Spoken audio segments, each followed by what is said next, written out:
আমি আমার নেতা, আমার অভিভাবক, ভারপ্রাপ্ত চেয়ারম্যান দেশনায়ক তারেক রহমান অচিরে ইনশাল্লাহ এই আসনের প্রার্থিতা ঘোষণা করবে। তার প্রতি আমার আস্থা এবং আত্মবিশ্বাস রয়েছে ইনশাল্লাহ।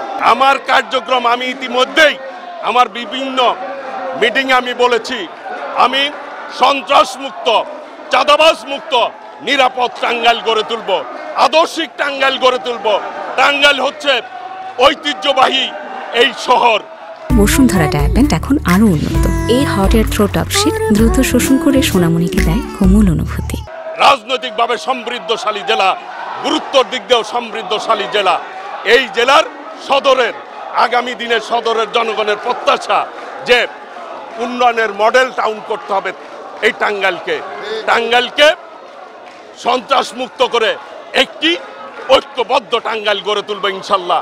মানুষ যাতে মনে করে টাঙ্গাইল হচ্ছে বাংলাদেশের উন্নয়নের মডেল টাউন, ওইভাবেই কাজ করবো ইনশাল্লাহ। আজকে আমি 31 দফা আমাদের ভারপ্রাপ্ত চেয়ারম্যান দেশনায়ক তারেক রহমানের 31 দফা কর্মসূচির লিফলেট আমি বিতরণ করব এবং ধানের শীষের সপক্ষে মানুষের ভোট প্রার্থনা করব।